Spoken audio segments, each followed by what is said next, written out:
or not shying away from the fact that Canada, matter of fact, Canada, this glorious country, had a dark past. Education, the key to reconciliation. For hundreds of years, Indigenous people of Canada and the rest of North America have struggled with their cultural differences.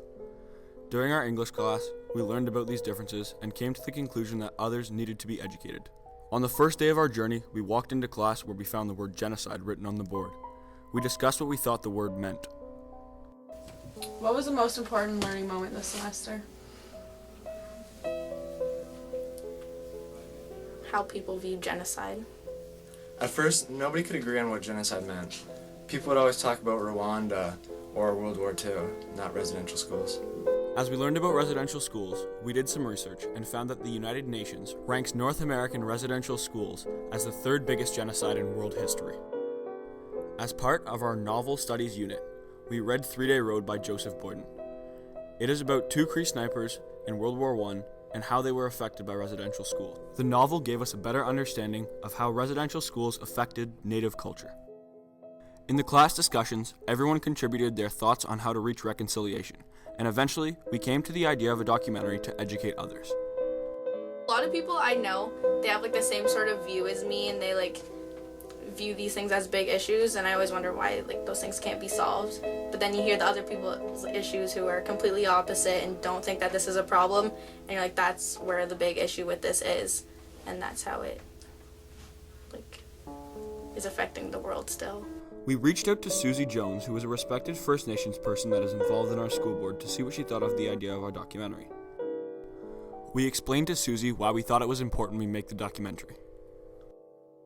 People need to be educated, and if people see this, they'll realize, well, it'll be a foundation for what they can learn about the topic. And then, why is it important for me? Because these issues, since we started learning about them, I've realized how important they really are to Canada's history, so it's important to me that everyone knows about them. I think it's important because a lot of people mistreat First Nations, so I think we need to create it so people quit mistreating them. After we talked to Susie, we decided it was important to expand our knowledge to educate others. The topics we focused on are treaties, misconceptions, residential schools, the Indian Act, and worldviews.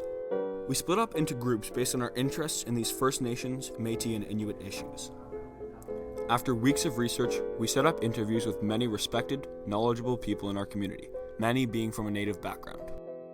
So, how do Canadians achieve reconciliation?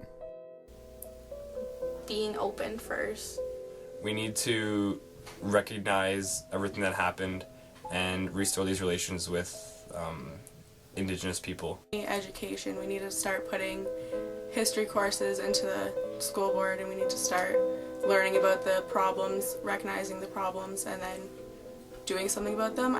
The first step is everyone being open to it and wanting to learn about it.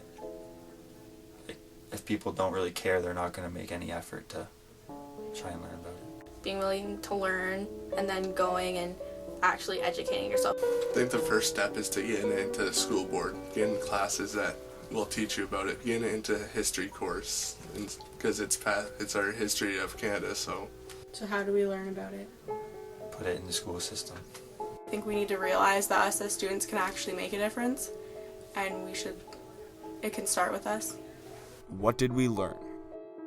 We never dealt with First Nations in history, so I learned more in this one. One thing that opened my eyes is just other people's views on it. Mine hasn't changed, but I've become more exposed to other people's views.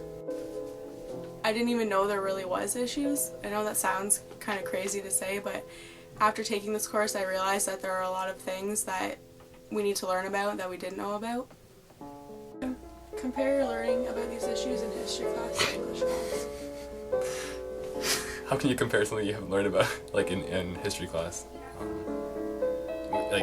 We didn't learn about it in history class. We learned about World War I, World War II, and the years following that. And never once did we cover anything in regards to First Nation studies whatsoever.